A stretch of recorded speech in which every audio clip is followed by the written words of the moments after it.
Kama unafuatilia simulizi hii msikilizaji, na kwamba usiache kutoa comment mahali ambapo unapoona kwamba kuna mafunzo, ili uweze kuwafanya watu wengine nao waweze kujifunza, yani uweze kueleza watu wengine ni mambo gani ambayo unajifunza katika simulizi hii. Kumbuka kwamba simulizi hizi bwana, pamoja na kwamba ni simulizi ambazo zinazofurahisha, lakini pia vile vile zipo kwa ajili ya kuwafanya watu waweze kujifunza vitu. Sio kwa ajili ya kufurahi na kucheka peke yake. Hapana, watu wanapaswa wajifunze pia. Sasa unapokuta kuna kitu ambacho unajifunza, ni vyema kutoa comment hapo ili kila mtu aweze kufahamu kwamba hilo ni funzo katika simulizi hii. Bwana, basi sasa hivi ni sehemu ya 4 ya simulizi yetu hii. Niko murua kabisa kwa ajili ya kukuletea simulizi hii katika sehemu yake ya 4. Katika sehemu ya 3 tuliishia mahali ambapo mwanadada Lightness pamoja na kaka yake Freddy walikuwa wakitoka katika nyumba ile, na hii tuliona ni baada ya Freddy kwa bonda vizuri watoto wa mzee Doki ambaye alikuwa hapa, walikuwa wanamsumbua pale, wamezingua na kuleta noma kwa mdogo wake. Basi akawatusua kiasi kwamba mpaka yule mama wao kufikia aliona kwamba hii itakuwa nongwa, ikabidi awaambie nao waweze kuondoka. Lakini tuliacha kukiwa kuna siri ambayo mama yao kufikia alikuwa akimwambia Freddy kwamba ile siri yangu mimi na wewe, basi inabidi isiwe siri, ondoka wewe pamoja na mdogo wako, muondoke ili mume wangu atakapokuja hapa asije akafanyia jambo baya, kwa sababu anaweza atakaua. So tulishia hapo na mambo mengine pale. Kama hujaifuatilia hiyo simulizi, basi rudi hapo nyuma uangalie hiyo simulizi, utajua ni nini kilichokuwa kimejiri katika sehemu ya 3. Sisi kwa wakati huu tuko katika sehemu ya 4. Karibu sana, ungane na mimi msimuliaji wako simu mwingine, ni mimi BHB wa makala simulizi. Na kama wewe ni mgeni, basi bonyeza neno ambalo limeandikwa subscribe, liko chini ya video hii mkono wako wa kulia hapo, ili uweze kupata simulizi hii mwanzo hadi mwisho. Okay, karibu sana, tuendelee na simulizi yetu katika sehemu hii ya 4. Karibu sana. Basi mimi pamoja na kaka yangu tulitoka pale, japokuwa mimi nilikuwa sijapenda, kwa sababu nilikuwa nikiogopa sana kwamba nitaishije, na pia nilikuwa nikiogopa sana kwamba mimi nitasoma kweli. Nilitoka pale japo kishingo upande, lakini kwa sababu nilikuwa na mheshimu kaka yangu, ilibidi niondoke pale. Hata hivyo msisitizo ambao aliokuwa na utoa mama yetu wa kufikia yule ulinifanya na mimi niamini kwamba kuendelea kubaki pale nyumbani ingeweza ikaleta shida kubwa sana kutoka kwa mzee Doki. Mimi nilikuwa sijui tunaelekea wapi. Nilichokuwa najua ni kwamba mimi namfuata kaka yangu anapokwenda. Tuliongozana na kaka yangu siku ile mpaka mahali ambapo tulipofika, mahali ambapo kulikuwa na mgahawa. Tukapata chakula pale na hatimaye tulisonga mbele. Kutoka mahali ambapo tulipokula chakula muda ule, tulitumia muda kama wa dakika 15 hivi kufika mahali ambapo ndipo nilipo safari yetu ilipokuwa inakomea. Nilishangaa kaka yangu akifungua mlango wa nyumba moja hivi, ilikuwa kubwa ya wastani, na hatimaye tukaingia ndani. Nilimuuliza kaka yangu, "Kaka, umechukua chumba sangapi huko?" "Wewe nyamaza tu kwanza mdogo wangu, maana Mungu ana njia zake, huwezi jua." Haya. Tuliingia mimi na kaka yangu. Ile nyumba ilikuwa haijaisha vizuri, lakini ilikuwa inafaa kukaa.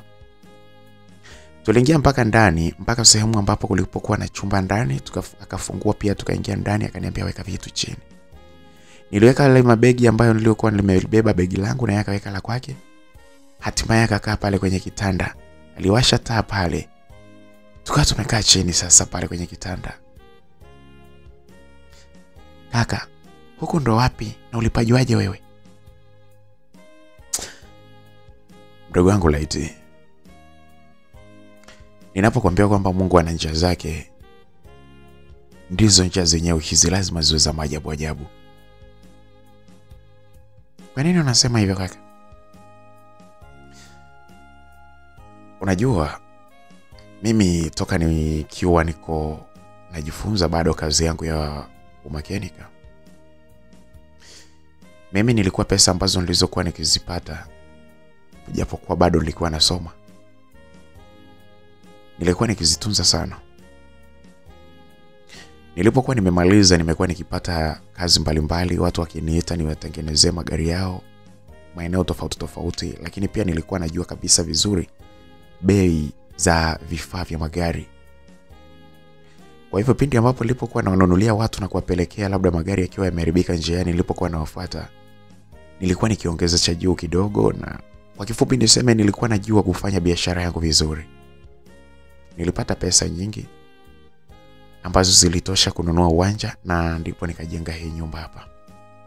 Wewe kaka Freddy, hebu acha basi utani. Acha kunidanganya basi.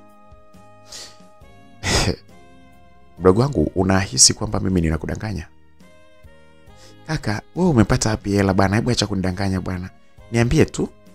Mimi sina noma, niambie tu kweli kwamba hii nyumba hii hapa ni ya nani? Au mama yule kule ndo alijenga huko, amekupa funguo ili uje ukae huko? Hapana. Ila mama anajua kuhusiana na nyumba hii. Tuseme yeye alijenga, alafu ndo akakwambia kwamba ataikupa hii nyumba, ndo maana amekupa funguo? Au ndo maana amekwambia kwamba ni siri? Hii nyumba ni ya kwake, amekuambia kwamba wewe mje mkae, tuje tukae huko? Sio hivyo.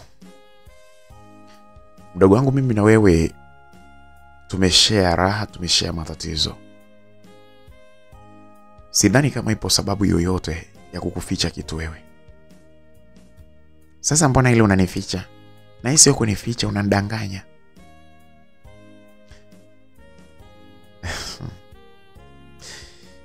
Sikushangai sana kwa sababu nilikuwa nikitegemea kwamba hivi ndivyo itakavyokuwa.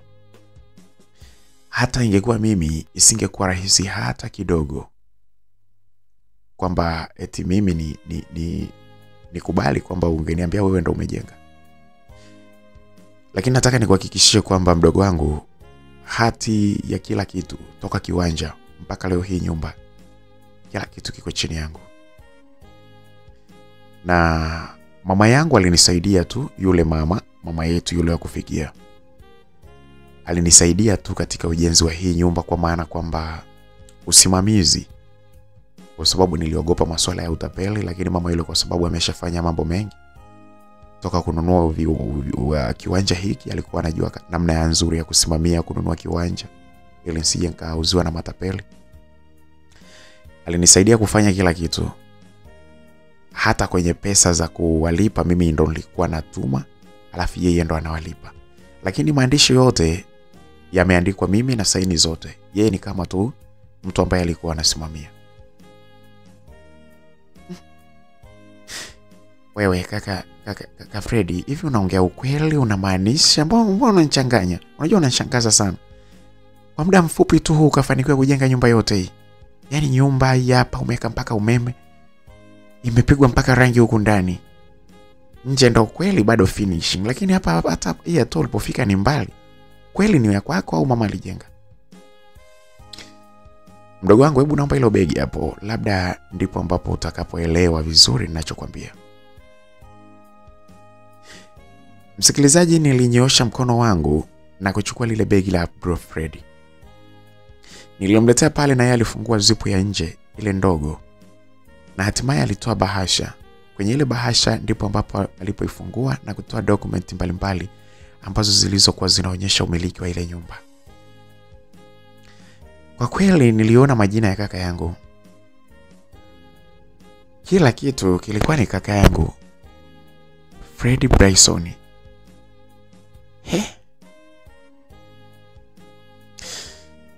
Nilishangaa sana kwa kweli kuona vile, kwa sababu sikutaraji kabisa kwamba kaka yangu angekuwa na uwezo wa kujenga nyumba kama ile.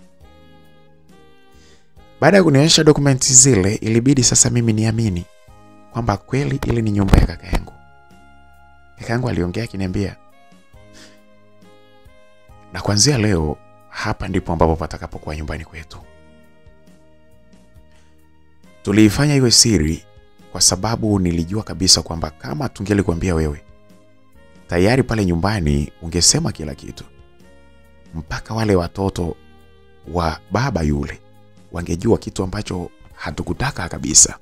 Usingekubali wao wanakuringia, wanakutishepa kwamba pale ni nyumbani kwao, alafu wewe ukakaa kimya. Lazima ungewaringishia kitu ambacho mimi pamoja na mama tulikuwa hatutaki kitokee. Na kweli, yani ningejua kwamba tuna nyumba hii hapa umejenga wewe, nisingekubali hata kidogo. Yani wewe waninyanyase vile. Kwanza pengine tungehamia huku mapema sana. Na hata utundu mimi ningewabonda hata kwa bonda, yani kama yule wedi yule, nafikiri ningemngata hata kumngata. Nisingekubali aninyanyase hata kama kungekuwa tuna kiwanja. Ningekuwa tayari kuja kulala kwenye kiwanja chetu. Kwa sababu kama tumelala maeneo ambayo ni ya watu, kwa nini tushindwe kulala kwenye kiwanja chetu? Na hiyo ndio sababu ambayo uliofanya mimi tujadili na mama kwamba tusikwambie, kwa sababu tunajua usingekubali kunyanyaswa, ilhali una eneo ambalo ni la kwako, unaweza kukaa free. Kumbe mlinijulia Of course, sasa mimi nitaacha kukujua mdogo wangu. Sasa bwana, tulifanya iwe siri kwa sababu pia tuliogopa sana kwamba ikiwa yule baba angejua kwamba mimi ninajenga nyumba, asingeamini kwamba ni mimi, lakini angeamini kwamba mama yeye yule ndo anamuibia pesa au anatoa pesa katika miradi yao, alafu ananipa mimi ili nijenge. Na hilo lingepelekea kwamba hata baba angewaza kwamba pengine mimi na mama tuna mambo mengine ya siri zaidi. Angehisi pengine hata kwamba mimi mama yule pale natoka naye kimapenzi. Yote inawezekana. Kwa hiyo tuliamua kwamba ili kuendelea kulinda familia ya mama yule, haya mambo yabaki kuwa siri. Na ndio maana pia hatukukwambia. Hatukutaka kabisa ijulikane. Kaka Fred, ongera. Kwa hiyo kweli kabisa hapa hivi hapa na vitu hivi hapa kabisa mimi ndo nakaa hapa kabisa. Kabisa. Hapa ni nyumbani kwetu. Kwa kweli hapa ni kwetu. Unaweza kukaa muda wowote, kurudi, kuingia, kila kitu unaweza kufanya. Lakini ndo kama hivi unavyoona, hakuna kitu kingine chochote tofauti na hichi kitanda tu hapa ndani na godoro. Lakini mambo mengine tunaamini hata kule sebleni tutaweka vitu, tutaendelea kumalizia nyumba yetu hii taratibu. Lakini ujue kabisa kwamba hapa ndio kwetu. Na unaona chumba ambacho kimemaliziwa kuwekwa madirisha na kila kitu ni hiki hapa tu. Lakini vingine huko, vile vingine viwili pale na seble na wapi kule, kote unaona bado hata madirisha kule hatujaweka. Kaka, leo kwa kweli umenishangaza kwa kweli pakubwa. Nilitegemea hivyo, na ndio maana kwa kweli tulisema ni ndo kama ukasikia mama akisema kwamba ile siri inabidi isiwe siri. Kwa sababu mpaka hapa tunapoongea sasa hivi, hii sio siri tena na wewe umeshajua. Na natumai hata wale kule nyumbani, watoto wa baba kule, nafikiri hata watakuja kujua. Na sasa kitu kingine ambacho ninachotaka nikwambie ni kwamba utaendelea na shule. Utasoma na utamaliza vizuri tu, na nakuahidi kwamba nitasimama nawe kila wakati. Kwa hiyo hata usiogope. Pale mbele pale kuna shule ile pale, na kuhamishia pale, na itakuwa ni rahisi sana kutoka tu pale. Si mwendo hatua kama ngapi? Yaani mwendo wa dakika kama 7 hivi, hazishi hata 10 unakuwa umefika shuleni. Si utaenjoy sana sasa hivi rightness. Wewe umbali wa dakika 7, ukipita pale ile unaona ile pale, unaona hii barabara hii. Ukienda nayo pale mbele pale kuna kona. Ile kona unapiga hatua kama chache tu, tayari unaiona shule iko mkono kulia. Kweli? Ile ni shule sekondari iko pale. Sasa wewe unaona kabisa ukiamua hata kurudi kula chakula cha mchana hapa unakula. Yaani kaka wewe. Basi bana, mimi nimefurahi bana. Kwa kweli hebu tumshukuru Mungu kwanza. Msikilizaji, tulipiga magoti mimi na kaka yangu pale na kufanya ibada ya shukrani kwa Mungu. Sikuamini kabisa kwamba mimi ndio nimetoka kuwa chokora hadi kuwa katika nyumba ambayo ina miliki yetu. Mpaka kufikia hapo bado tulikuwa hatujui baba yetu wala mama yetu yuko wapi. Hatukuwa na taarifa zingine zozote. Tunapozungumzia mama au baba, sisi tulikuwa tunamaanisha mama yetu yule wa kufikia pamoja na mumewe yule mzee Doki. Kufikia pale kaka yangu alinifanyia utaratibu wa uhamisho na kweli nilihamia katika shule ile ya jirani. Mimi na kaka yangu pale tulikuwa tunakaa. Kipindi sasa mimi niko form 3. Hali yangu mimi na kaka yangu ilikuwa imevuka mipaka. Nikwambie tu kweli kwamba kuna siku, kwa sababu zile tabia zetu za kulala pamoja ziliendelea. Lakini sasa kufikia pale tulikuwa tumevuka mipaka, kwa sababu mimi na kaka yangu jinsi ambavyo tulivyokuwa tukilala pamoja pale, ilifikia wakati sasa mimi na kaka yangu tuna share love. Tulianza kuingia katika mahusiano ya kimapenzi bila kuelewa kwamba ni jambo baya sana au vipi. Lakini kutokana na maisha yetu ambayo tuliokuwa tunaishi toka utotoni mpaka pale, tuliona kwamba ni kama hakuna namna tunaweza sisi kuwa mbali. Kaka yangu alijawa na wivu dhidi yangu, hata pale ambapo aliona mwanaume yeyote ambaye aliyekuwa ananisogelea mimi eti kunitongoza, walikuwa wakigombana vibaya sana. Hata mimi nilikuwa sipendi kuona hata mwanamke yeyote akijaribu kuleta hata utani kwa kaka yangu Fred. Mimi na kaka yangu ukweli tulifikia kipindi pale ndani ni kama mke na mume. Nilikuwa nikilienjoy sana penzi la kaka yangu na sikuona shida. The same, kaka yangu alikuwa akilienjoy sana penzi langu. Hapo akili zilikuwa zimekomaa. Tulikuwa tunaelewa ni nini ambacho kinachoendelea. Sio kipindi kile cha kushangaa eti mpaka tukiona mtu amepata ndoto nyenyevu tunashangaa, hatuelewi ni nini kinaendelea.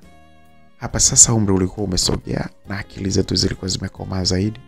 Tulikuwa tushaelewa kabisa kwamba zile zinazotoka kule nje ambapo sio mkojo ni vitu gani. Kama hivyo. Maisha yetu yale yaliendelea mpaka pale nilipofika form 4.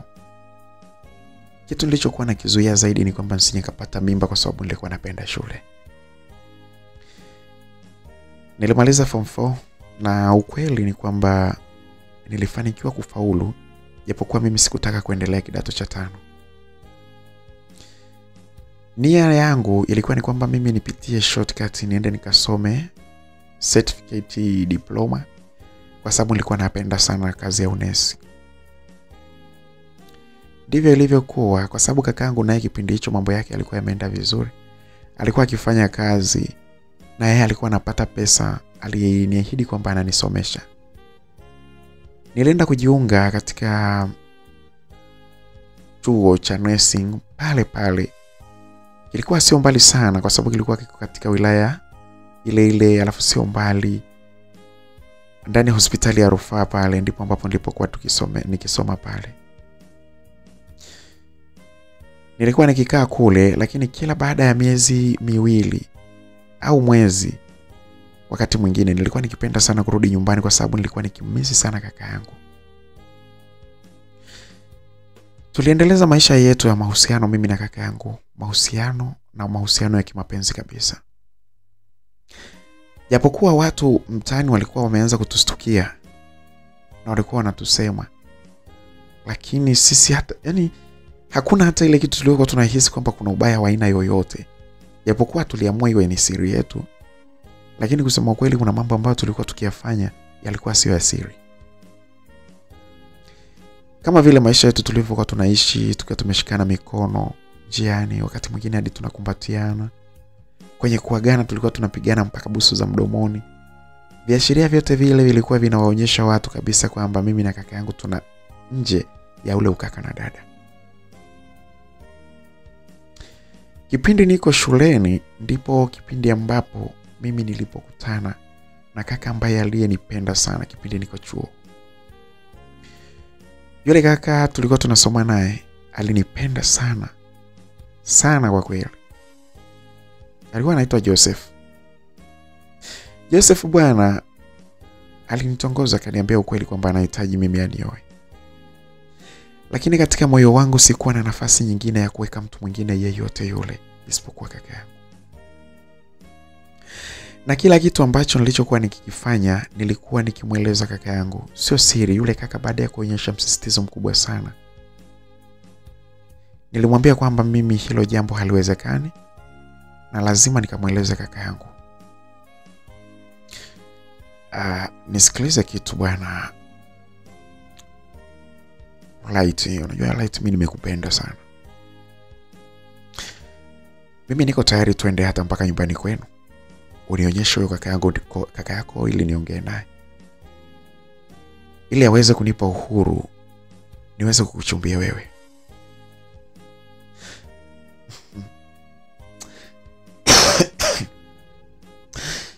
Kabisa, ananifanya hadi napata kikohozi. Hebu ngoja nikwambie kitu. Sidhani kama hata kakaangu anaweza kukubali kwamba mimi niwe kwenye mahusiano ya kimapenzi na wewe. Kwa nini unasema hivyo? Sidhani tu kwa sababu mimi na kakaangu sijawahi kumwambia kakaangu kwamba mimi nahitaji mpenzi. Hilo tu ndo sababu. Nje hapo pia siko tayari kwa sasa hivi kuwa katika mahusiano ya kimapenzi. Mpaka lini mimi niko tayari kukusubiri.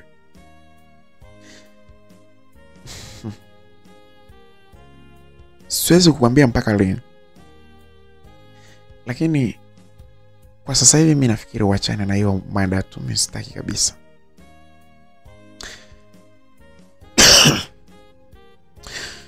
Mimi nafikiri ungenipa ruhusa ya kwenda kuonana na kaka yako. Sasa tutaonanaje na kaka yangu na kati mimi mwenyewe bado sijakubali? Unajua tumeongea mambo mengi, lakini kitu ninachokiona kwamba ni kipingamizi kiko kwa kaka yako. Kwa hivyo mimi ningepata fursa ya kuonana na kaka yako, alafu tuongee naye vizuri. Baada ya hapo mimi nafikiri tunaweza tukajua kwamba ni nini kinaweza kikaendelea. Kaka yako akinikubalia, mimi nitakuwa tayari kufanya chochote ili mradi nikupate wewe. Joseph,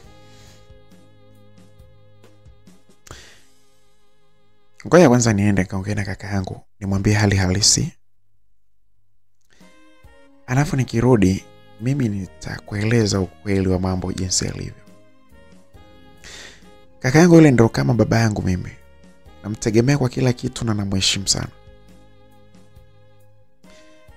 Jambo kubwa kama hili lazima nimwambie, sio wewe uende umwambie. Mimi kwanza lazima niende nimwambie. Nikishaongea na kaka yangu, nikimaliza tutakavyoshauriana, hapo ndipo ambapo mimi nitakapoamua kwamba nije kwako nikwambie nikupe jibu gani. Sasa unakwenda kumwambia lini? Kwa nini usimpigie simu ukamwambia?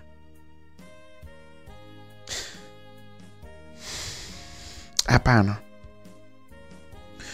Ukaribu wangu nilio nao na kaka yangu na heshima ambayo ninayompa, mambo kama haya sio mambo ya kumpigia simu. Haya ni mambo makubwa ambayo yanahitaji maongezi ya ana kwa ana. So, weekend ijayo mimi nitaenda nyumbani. Nikifika nyumbani, unaenda nyumbani kwa sababu ya jambo hilo? No. Ilikuwa ratiba yangu kwamba niende kumsalimia. So, nikienda kumsalimia nitaunganisha na hilo jambo. Lazima nishauriane na kaka yangu kwamba niingie kwenye mahusiano ya kimapenzi au la. Basi, mimi nikutakie safari njema utakapoenda na maongezi mema. Natumai utakapoongea na kaka yako, hata kaka yako atakubali. Na akisha kubali itakuwa ni jambo zuri sana kwangu kwa sababu ninahitaji nikuweke katika mikono yangu. Na kuhitaji sana wewe mpenzi wangu kwa sababu ninahitaji nikuoe kabisa. Ninakuona ukiwa na vigezo vyote vya kuwa mke wangu. Una upendo, una sura nzuri, wewe ni mcheshi, una tabia za uaminifu. Kwa kweli una sifa zote za kuitwa wife material. Asante sana Joseph. Tuombe Mungu maongezi yangu mimi pamoja na kaka yangu yaende vizuri. Kwani unafikiri kwamba kaka yako atakukataza wewe? No, issue sio kunikataza. Lakini maongezi yangu mimi na yeye kwenye kushauriana ndiko kutakakozaa jibu kwamba ni ndio niingie kwenye mahusiano ya kimapenzi au la hasha. Kwa sababu sisi hatutapenda kuingia katika mambo ambayo yatatutesa. Ndio maana hata kaka yangu mpaka leo hii bado hajaniambia kwamba anaingia katika uhusiano wa kimapenzi. Tuna mambo mengi sana ambayo tunayopaswa kuyafanya, kwa sababu ni mimi na kaka yangu pekee yetu.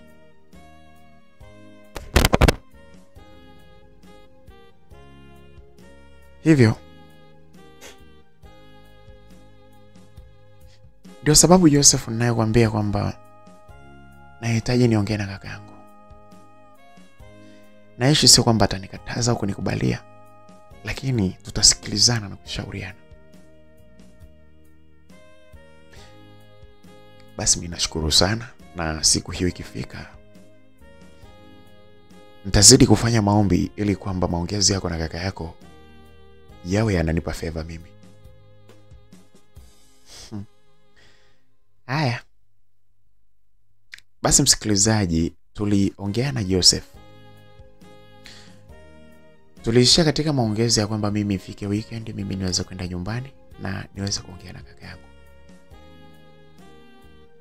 Siku zilienda na ile weekend ilifika, mimi nilirudi nyumbani kwa ajili ya kumsalimia kaka, kwa sababu weekend ile tulikuwa hatuna shughuli.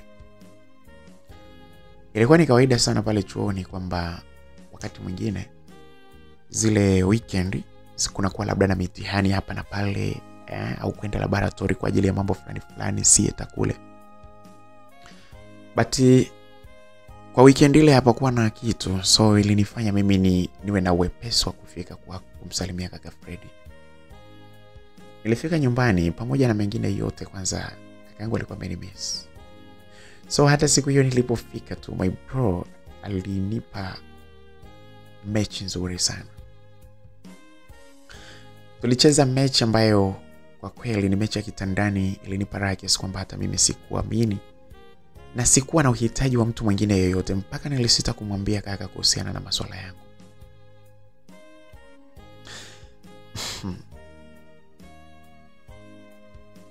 Show ambayo alikuwa amenipa kaka yangu ilinifanya sana nisite nisimwambie kuhusiana na mambo ambayo niliongea mimi na Joseph. Lakini kutokana na kwamba Joseph alikuwa ananisumbua sana, baada ya show ambayo alikuwa amenipa kaka yangu, ambayo nilijikuta nikienjoy, yani nikiwa na raha kuliko raha zote. Tukiwa tuko kitandani pale sasa, tukiwa tumekumbatiana mimi na kaka yangu, ndipo nilipoamua kumgusia jambo lile. Bro Freddy. Naam. Najua mimi na wewe tumeishi maisha mara mbili au mara tatu pe kabisa. Unamaanisha nini? Namaanisha kwamba mimi na wewe tumeishi kama kaka na dada. Mimi na wewe tumeishi kama wazazi pia. Nimekufanya wewe kama baba. Na wakati mwingine mimi nimekuwa nikifanya mambo kama mama. Yaani kama mama yako. Lakini pia vile vile kaka, mimi na wewe sasa hivi tunaishi kama wapenzi.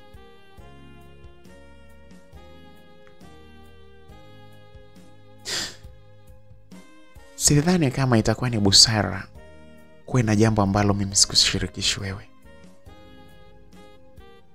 Haiwezi kuwa busara. Hebu niambie unataka kusemaje? Kaka, kuna jambo nataka labda tuongee, nikuulize, yani kama hivyo tujadili kidogo. Okay. Nakusikiliza. Kwanza asante kwa show nzuri ulionipa. Asante pia. Umenipa pia show nzuri sana pia, mpenzi wangu. Kwa mara ya kwanza leo umeniita mpenzi. Kwa nini vibaya? Hapana, sio vibaya. Okay, naita mpenzi kwa sababu tunaishi kama wapenzi, japokuwa ni kaka na dada.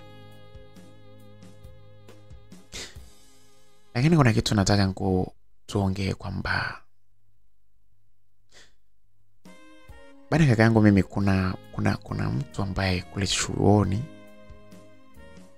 kuna kaka ambaye ananihitaji mimi ili kwamba niwe mpenzi wake, na eti anataka kwamba anioe.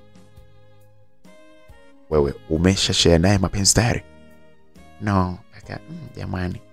Haraka hivyo, ndo kwanza tuko katika mazungumzo.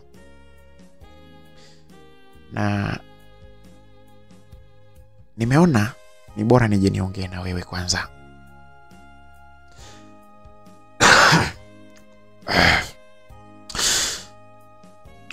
Lakini si mdogo wangu, kwa nini umeamua hivyo? Kaka, ni baada ya kutafakari sana, nimeona kama ana hoja za msingi kwamba yawe mpenzi wangu. Unataka kuniambia kwamba tayari umeshamkubalia? Sijamkubalia bado. Kwani wewe kwenye mapenzi unahitaji kitu gani ambacho ukipata kutoka kwangu?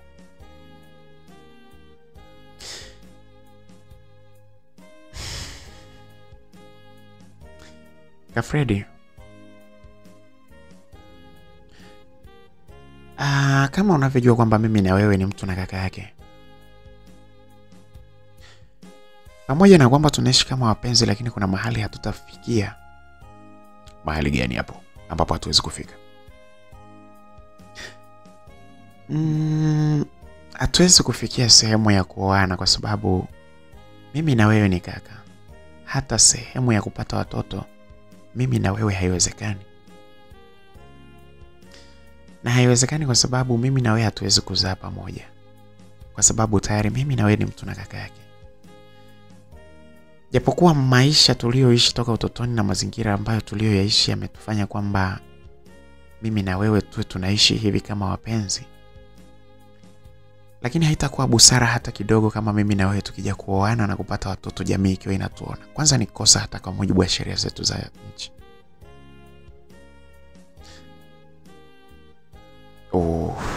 Umeongea kweli, lakini hofu ya aise. Unajua leo umeongea kitu kikubwa sana, Light. Mdogo wangu, umeongea kitu cha ukweli kwamba mimi na wewe hatuwezi kuoana. Japokuwa mimi mwanzoni sikuona kwamba haiwezekani. Nilikuwa naona kwamba hapa ndani tunaweza tukaishi moja kwa moja, tukapata hata watoto. Lakini ni leo umeongea ni kama umenifungua kichwa changu hivi kwamba ikiwa tutaishi hivyo, basi tunaweza tukatengwa hata na jamii, kwa sababu si jambo la busara hata kidogo mtu na kaka yake. Na ukizingatia mimi na wewe tunafanana sana kiasi kwamba hata tukihama mahali tuende tuishi mahali kwingine, na kusema kwamba mimi na wewe ni mtu na mkewe badala ya mtu na ndugu yake, ni ngumu sana watu kutuamini.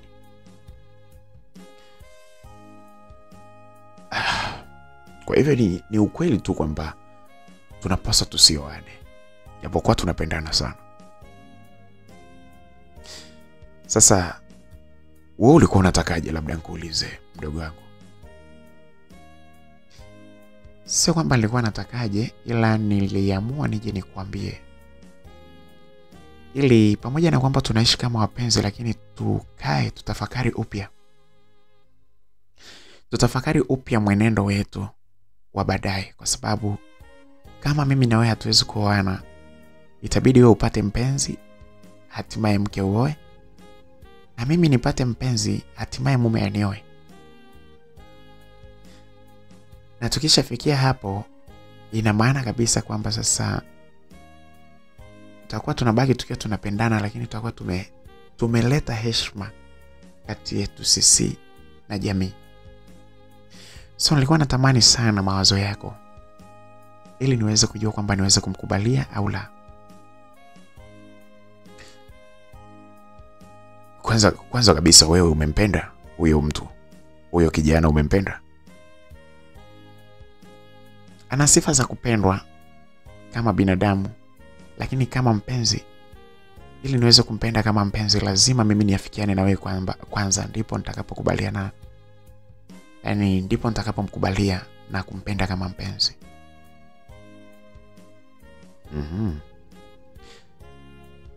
Sifa zingine zote anazo, lakini of course kila sifa anazo.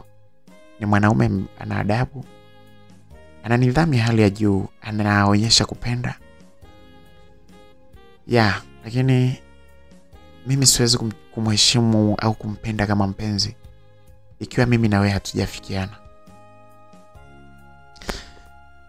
Tunapaswa tuafikiane, kwa sababu pia wewe kuoa na mimi kuolewa italeta pia heshima.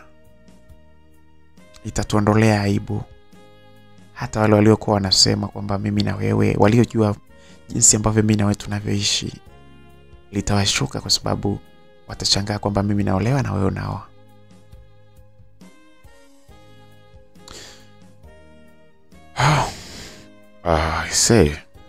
Ile jambo geni kabisa kwenye kichwa changu. So sijui kabisa, yani ni jambo geni sana kwa kweli. Kwa hiyo inanibidi nilitafakari sana kwa kweli, ili niweze kujua kwamba nikupe go ahead au vipi.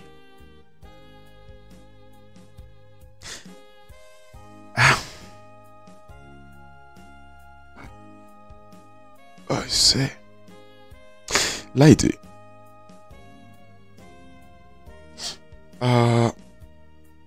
Sasa unajua bwana, mimi niseme tu kwamba nafikiri, lakini nafikiri jibu nitakupa asubuhi. Asubuhi ndo nitakapokupa jibu. Tashukuru. Endelea kufikiri vizuri, alafu unipe jibu ambalo litatusaidia wote kwa pamoja. Una maana kwamba lazima nikupe jibu nalo litaka wewe? No, I don't mean it so. Simaanishi hivyo, lakini namaanisha tu kwamba jibu ambalo mimi naamini jibu lolote utakaloleta litakuwa linatusaidia wote. Basi asubuhi nitakupa jibu lako. Sawa kaka. Msikilizaji, tulimaliza maongezi tukiwa pale kitandani. Nilimkumbatia kaka yangu na kumbusu huku naye akinibusu. Tulilala pale kitandani, na asubuhi ndio muda ambao uliokuwa unastahili mimi niweze kupewa jibu langu. Lakini asubuhi na mapema kabisa, kabla hata ya kuulizia jibu langu, nilikuwa tayari nimeshaanzishwa mechi upya na kaka yangu. Kitu kilichonifanya kinivuruge kichwa kabisa na kutamani kwamba kama inawezekana kaka yangu akatae tu, ili niendelee kubaki na yeye, aendelee kunipa yale mautundu ambayo anayonipa. Kaka yangu alikuwa anajua sana kuniliwaza mimi kwa maneno na kwa matendo. Alikuwa anajua kunifanya inavyostahili kufanywa. Alikuwa ananikidhi haja zangu zote kwa kweli. Hasa ukizingatia kwamba mimi nilikuwa sijawahi kutoka na mwanaume mwingine yoyote isipokuwa yeye.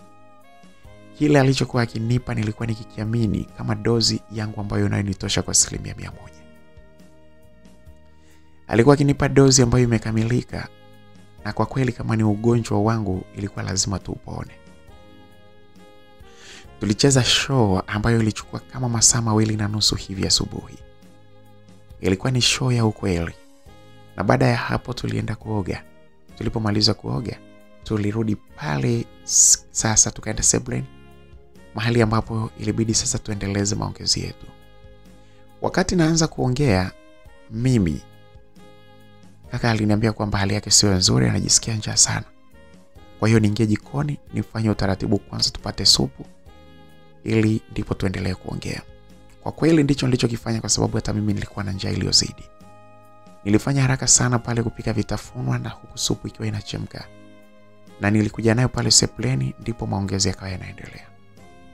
Tuliongea huku tukiwa tunakunywa supu. Kaka yangu alinipa go ahead akiniambia, nimefikiri sana na mimi na nimeona kwa kweli kuna haja kubwa ya wewe kupata mpenzi wako. Lakini huyo mpenzi wako ninahitaji aje hapa nyumbani haraka iwezekanavyo. Ninahitaji nimuone kwa sababu sitaki kukabidhi mdogo wangu kwa mtu ambaye simuelewi. Upate mpenzi muishi vizuri. I say nataka ni kwanza wewe mwambie aje. Mwambie aje. Hiyo siku ambapo utakapokuja aje. No, kaka mimi sidhani. Mimi nikwambie kitu. Huyo nampigia simu aje kabla ya mimi kurudi chuoni. Hapana, hamna sababu. Rudini chuoni, si mnaenda kumalizia semester. Ni ndani ya mwezi mmoja tunaenda kule. Kaongea na yeye, lakini pangeni siku mje hapa nyumbani. Nahitaji nimwangalie, nimhoji maswali yangu kwa sababu Lightness, unajua jinsi ambavyo ninavyokupenda mdogo wangu. I know, najua kaka yangu. Siko tayari kumuona mwanaume yeyote akichezea hisia zako. Sipo tayari kumuona mwanaume yeyote akikuchiti au akikufanya kitu chochote ambacho ni kibaya. Ni bora uendelee kubaki na mimi siku zote za maisha yako. Kwa hivyo nenda kaangalie, kaongee na yeye, ukirudi huko na hatimaye mrudi hapa nyumbani. Nimuulize maswali yangu, kama atayajibu vizuri basi nitaruhusu mwingie katika mahusiano ya kimapenzi. Sawa kaka. Msikilizaji, nilikaa pale na weekend ile ilikuwa ndio inaisha na yenyewe. Nilirudi kule chuoni. Kwa sababu hapakuwa mbali sana. Ulikuwa ni umbali wa nauli kama shilingi 2000 tu. Sio mbali sana. Nilifika kule na tulikutana na Joseph. Tuliongea kila kitu ambacho nilichoongea na kaka yangu.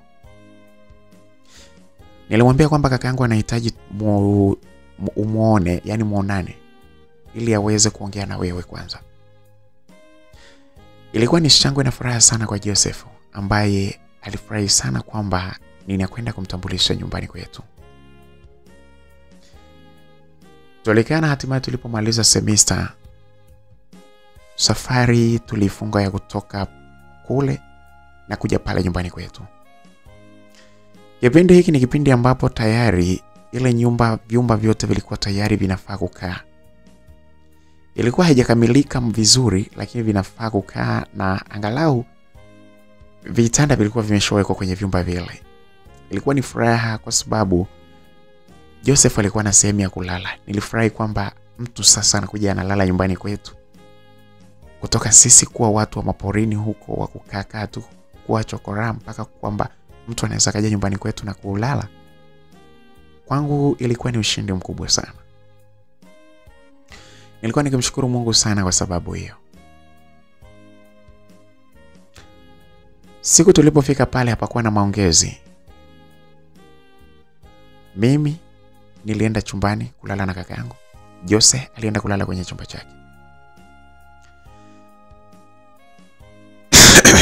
Okay. Naamini huyu ndiye mwanaume ambaye uliokuwa unanielezea, si ndivyo? Ndiyo kaka. Na hiyo kesho ndipo tutakuwa na maongezi rasmi, si ndivyo? Ndiyo. Kwa sababu leo si ndo kama hivyo umesema kwamba tuwezi kuongea. Okay. Mambo yote tutaongea asubuhi.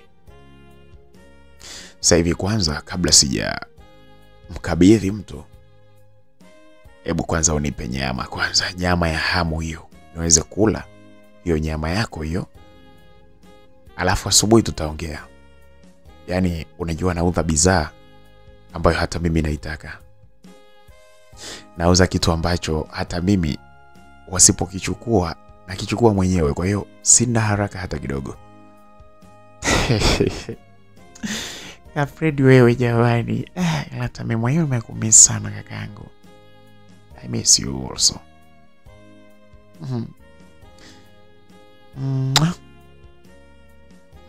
Asante sana. Msikilizaji, tulipigana mabusu mimi na kaka yangu Freddy pale. Tulijitupa kitandani na pale sasa tulianza kufurahi kwa mizagamo.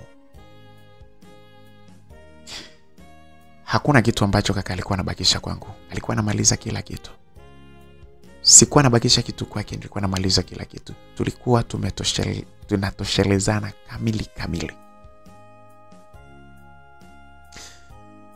Msikilizaji, asubuhi ilipofika, niliamka na kwenda kuandaa chai, ambapo sasa wote tulikutayika mezani. Tukawa tunamekunywa chai, tumemaliza na ilikuwa ni muda sasa wa maongezi.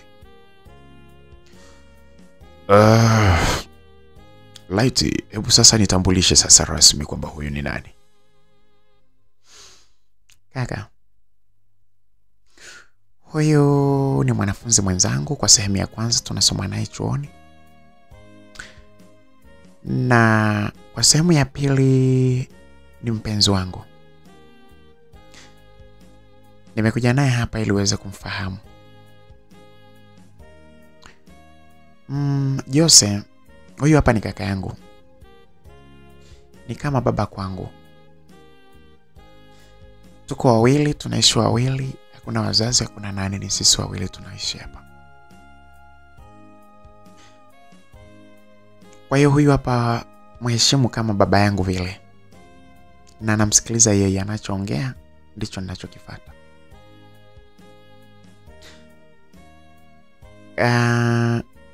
Kwa kifupi sidhani kama kuna kitu kingine cha kuitambulisha kwa kuendelea. Mambo mengine yataingia katika maongezi, lakini kwa kifupi ndo kama hivyo kaka yangu na Jose pia mpenzi wangu.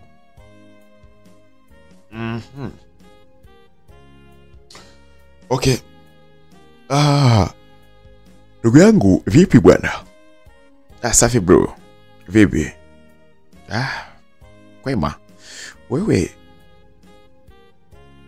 ndo unayetaka kumuoa mdogo wangu huyu? Ndio bro.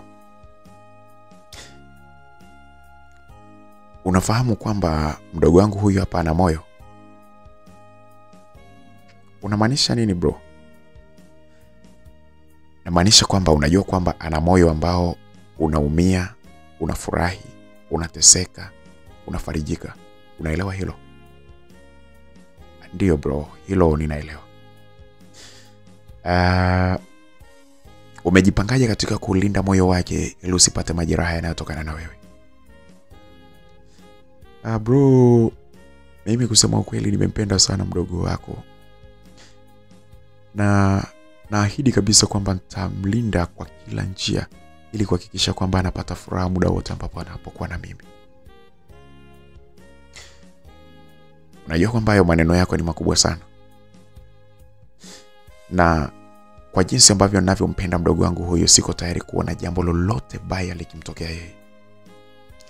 Sipo tayari kuona tatizo lolote linapomtokea, hasa linalosababishwa na watu kama nyinyi.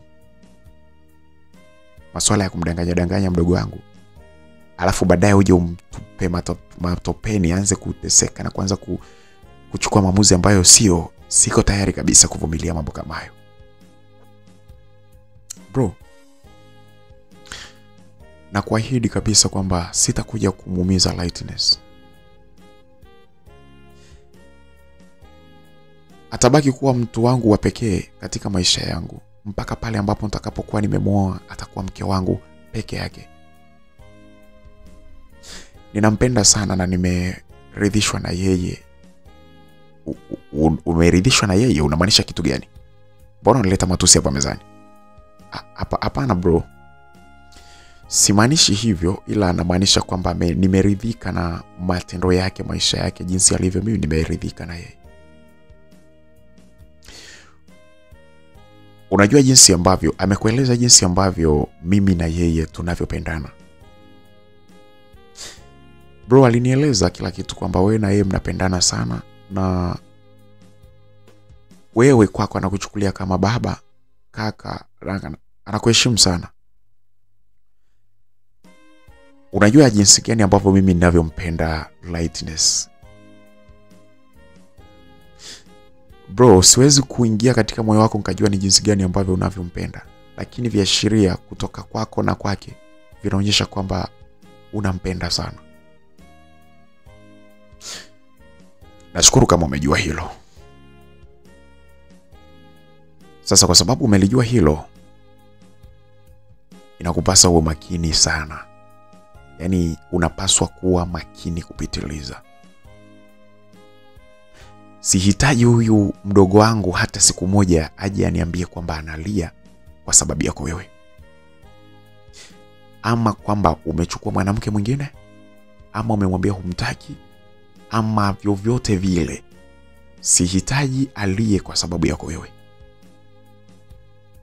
Nataka nikwambie, kama unaendeshwa na hisia za balehe, naomba urudie tena kumwangalia mdogo wangu. Mchunguze kuanzia nywele mpaka kucha zake. Angalia mpaka unyayo wake, kagua kila sehemu. Uangalie, je, unaridhika na jinsi alivyo? Na kama unaridhika na jinsi alivyo, ndipo uniambie kabisa, ili baadaye utakapoanza kumleteza kuleta, niwe na kila sababu za kuchukua maamuzi magumu dhidi yako. Sitaki ufike wakati useme kwanza mwanamke mwenyewe sijui nini, uanze kusema sio mwanamke mwenyewe, sio miguu. Nahitaji umkague tena upya. Useme kabisa kwamba nimeridhika na kumpenda na jinsi alivyo. Ukishamaliza hapo, ndipo utoe kauli yako tena kwamba unampenda na unamhitaji. Nafikiri mmekaa naye, amekuonyesha tabia zake. Mko naye chuoni. Nataka mani sana ukague hizo tabia zake kwa mara nyingine, ili ujue kabisa kwamba ukiwa naye hata dondosha chozi hata siku moja. Labda chozi kwa sababu ya utamu, sio chozi kwa sababu ya maumivu. Naamini unanielewa. Nakuelewa sana bro, lakini mimi sihitaji kumkagua upya tena Lightness. Sihitaji kumkagua upya Lightness. Namfahamu, nimempenda, nimempokea kwa jinsi alivyo. Sihitaji kumkagua upya. Sijakurupuka kusema kwamba nampenda Lightness. Sihitaji kuangalia tabia zake zingine, hizo za kwake ninazozijua, namfahamu nazo hizo. Mimi nimempenda, nimemkubali. Naomba uruhusa ili mimi na yeye tuweze kuwa wapenzi. Ameniambia kwamba bila wewe, kauli yako, hakuna chochote kinaweza kuendelea.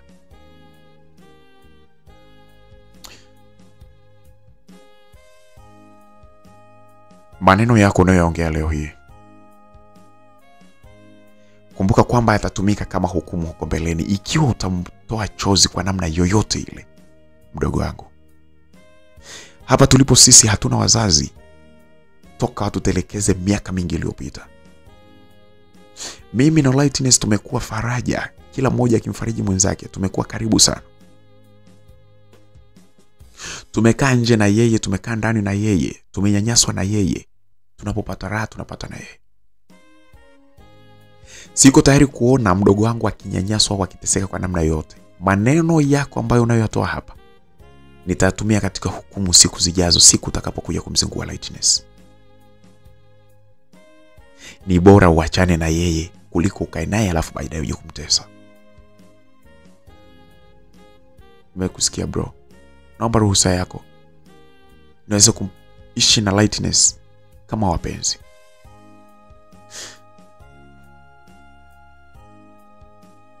Lightness, abe kaka. Na wewe umekagua vya kutosha ukagundua kwamba unaweza kuwa karibu na Joseph? Ndio kaka, nilikuwa nasubiri kauli yako. Una uhakika na tabia zake? kwamba hazitakuja kukuliza hapo mbeleni? Kaka, kwa jinsi ambavyo ninavyomfahamu, kama hatobadilika ni mwanaume mzuri. Kama atabakia kama alivyo ni mwanaume mzuri, na niko tayari kumpokea kama mpenzi wangu. Okay. Kwa sababu mmekubali wote, mimi nawafungisha ndoa ya uchumba. Sio ndoa, ni ndoa tu ya uchumba. Kwa maana kwamba nabariki uchumba wenu ili muweze kuwa pamoja kama wapenzi. Lakini naomba sana msije mkanikatisha tamaa kadiri siku zinavyoenda, na nikafutilia mbali habari ya uchumba wenu. Sawa kaka. Jose, mdogo wangu huyu hapa, nakukabidhi. Haumkai naye, lakini nakukabidhi kwa sababu mnakaa naye kiroho. Atakuwa anaendelea kukaa hapa nyumbani kimwili, lakini nakukabidhi ukae naye kiroho, kimoyo. Moyo wake anakukabidhi wewe, na wewe unamkabidhi wa kwake. Naomba hata siku moja usije ukaumiza moyo wa mdogo wangu. Sina lingine la kuongea. Nyinyi ni wapenzi sasa hivi. Msikilizaji, kwangu ilikuwa ni furaha, kwa sababu niliamini kabisa sana sasa kwamba tunakwenda katika vipindi ambavyo naingia na mimi katika mahusiano ambayo yasingeleta aibu hata kama majirani wakijua. Tofauti kabisa na mahusiano yangu mimi na kaka yangu, ambayo ni mahusiano ya sisi peke yetu, lakini jamii haikubaliani na jambo hilo. Msikilizaji, mpaka hapo bado mama yangu, baba yangu nilikuwa sijui wako wapi. Tuliishi katika maisha ya mapenzi, mimi pamoja na mpenzi wangu Joseph. Sikuacha kumpa penzi kaka yangu kila niliporudi nyumbani.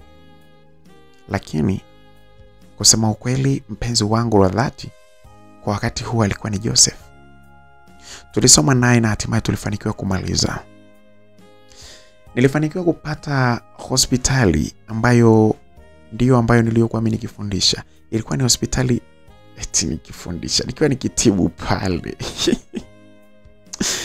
Ilikuwa nikitibu pale katika hospitali ile ambapo mimi nilikuwa msaidizi pale.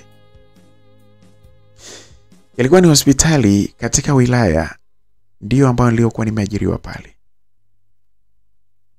Hospitali ile ilikuwa ikiaminika sana kiasi kwamba mpaka watu wengine ambao walikuwa wanaumwa kutoka wilaya zingine walikuwa wanapenda kuja katika hospitali ile. Ilikuwa ni kama hospitali ya wilaya maarufu sana, japokuwa ilikuwa ni hospitali ya private. Siku moja nikiwa katika huduma, nikiwa nesi wa zamu siku hiyo, nilikuwa nimekabidhiwa katika wodi za wanawake ili niweze kuwahudumia katika usiku ule, pindi ambapo mganga mkuu pamoja na madaktari wengine walikuwa hawapo.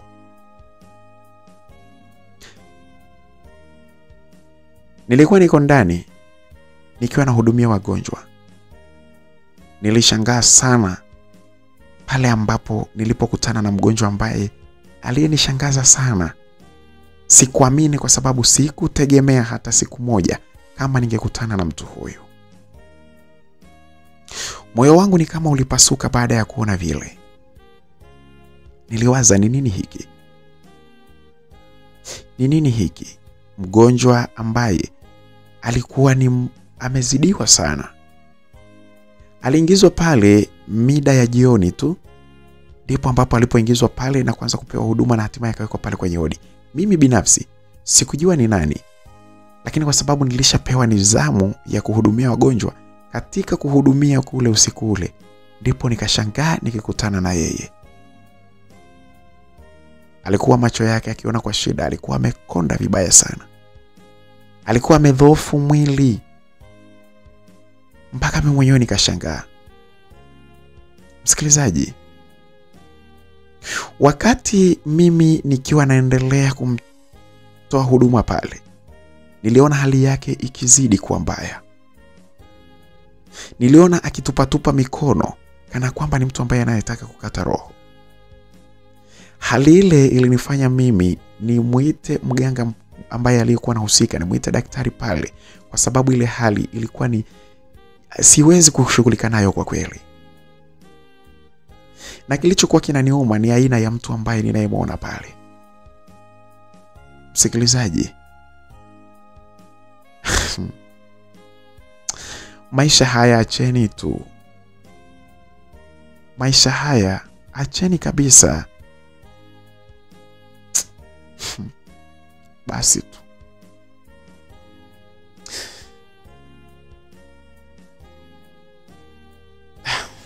Naomba nisiseme.